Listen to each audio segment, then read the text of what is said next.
So first up, are we ready? I'm ready. I'm going to check in if Dr. Magee is ready. We're going to bring Dr. Jeff Magee on, and I see him on a little thumbnail at the bottom. We're going to bring him up to the main screen and say, welcome, Dr. Magee. Hey, good looking. Hey, how are y'all doing? And welcome for all of our viewers today that have popped in with us. Thank you for letting us join you. Well, great. Well, Dr. Jeff, if you don't mind, just give a little bit of background of who you are, where you came from, so that our audience can know a little bit more about you. Appreciate it. Midwest boy, grew up on a farm in Colorado, graduated, escaped, went to Kansas athletic and academic scholarship. Spent a couple of years in Kansas City area as a journalist, and then evolved into sales with a Fortune 500 corporation. One thing led to another, and here we are today. 20 years later, I've been in a business basically focusing on performance execution, helping leaders, entrepreneurs, and salespeople to become more effective. I've written a couple of books that have become bestsellers by McGraw-Hill, several college textbooks. I've had a TV show, radio show for a number of years. Published a magazine that deals with successful people as well. You do the video side, I do the print side. That's the short nut of it. You know, I went to your website and I saw some of your credentials, and that was really impressive me. So tell me some of the letters that are behind your name. Well, I appreciate that. You know, obviously, if you go to jeffreymagee.com, that's my primary website. You actually raised a great question for the context of this program. When I ended up being downsized in the late 1980s, needing a job quickly, took a job, sales. There's always a good sales job out there if you can sell. But that really was not where my passion was. I wrote a book. The book became a pretty good seller. People started buying the book. They then would contact the publisher to get connected to me, to have me come in and speak at their group. And at that time, I didn't know you could get paid for speaking, to be that authority, subject matter expert sort of person. What I quickly recognized is, and it's really kind of the context of this hangout, is that people are going to really hire you, truly hire you as a consultant, trainer, speaker, coach once, but they will not hire you a second time if you're not legitimate. There's a lot of talking heads out there. In my experience, and I'll be very conservative, probably 10% of the people that open their mouth as an expert are actually idiots, and that'd be probably saying it nicely. So what gets you idiot box in being able to help someone, to bring real ROI to them as human capital? And I recognize it comes down to three categories. So it's what I coach on, it's what I train on. You know, we decided to put a boot camp together for speakers on how to be a professional speaker or trainer. And what I've recognized is, one, it is your life experiences. What really are your experiences? You know, one of the things I've recognized, and you look at television, you can see it in the media, whether it's celebrities, whether it's business people, whether it's political leaders. People who are successful have real mental DNA they can draw upon.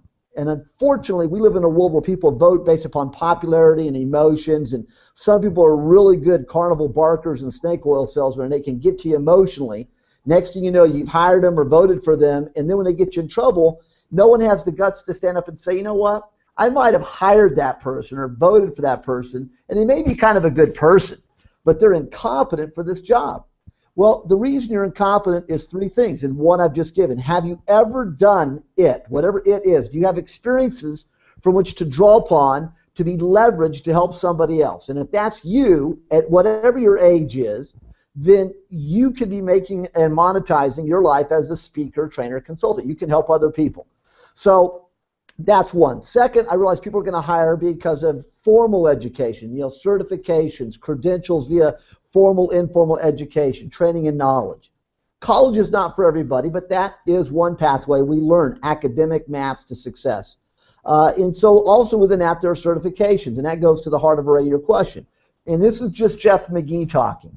Whatever industry I'm in, if there's a trade association within that industry, then to be legitimate in my mind, to be integrous, I should be a part of that trade association. Within that trade association, then, if there's a certification, so not, you know, the Golden Globes and the Oscars suck up, you get the award sort of designation, but actual certifications, then within that trade association, I'm going to want to have those certifications. So through the Institute of Management Consultants, there's one certification in America for Certified Management Consultant, CMC. If that's a space I've lived in for 20 plus years, there's a certification, I should strive to have it. I have it, I do, that's one of the letters, CMC. Within the marketing world, there is one certification that the Direct Marketing Association has to signify legitimacy, and that in essence is PDM, Professional Direct Marketer. So I have that one, another space I live in.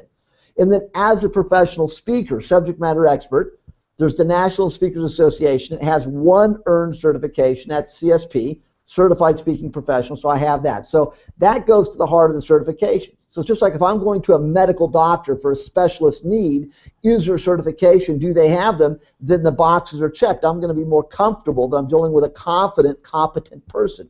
But if I need a medical doctor and there's a certification, they don't have it, then common sense should tell me, why am I going there?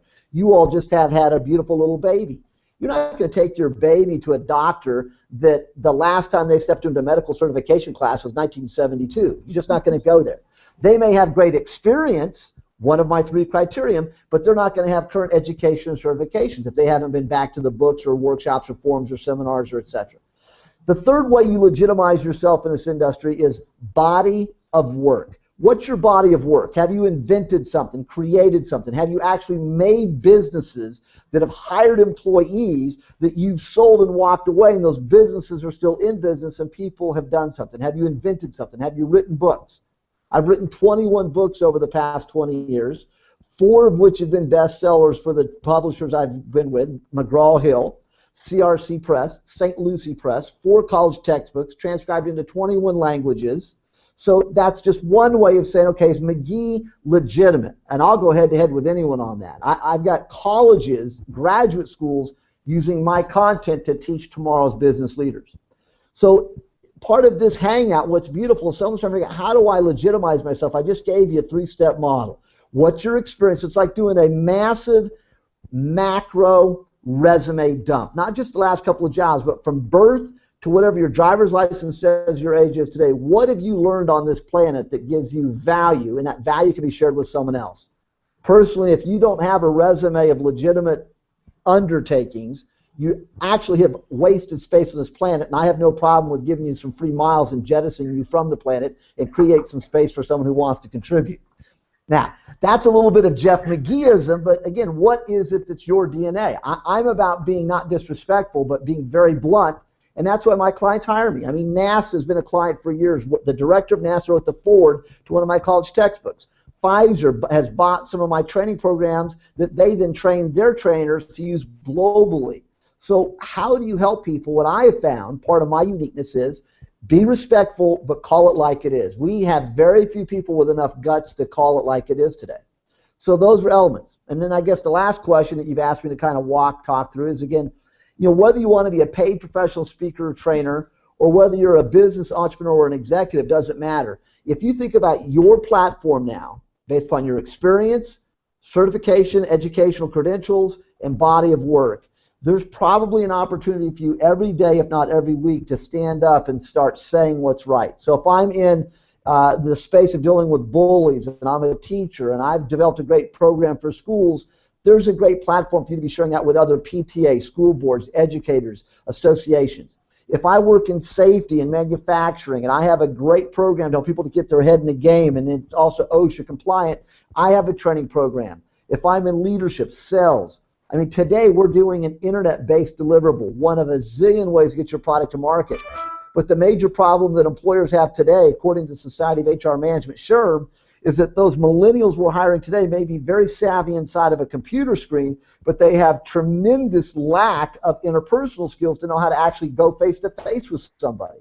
So there's opportunities for anyone to be an expert. So if you're the CEO of a corporation and there's a crisis, you have to know how to go out front, own that crisis, be able to talk respectfully, and be in an offensive position and not defensive position. So opportunities today to speak, and how do you speaking as a position, way to really position yourself as an expert is endless. If you have credentials, experience, and a body of work. If you don't have that, you're not an expert. Shut up. Okay. Tell us how you really feel, Dr. Magee. Seriously.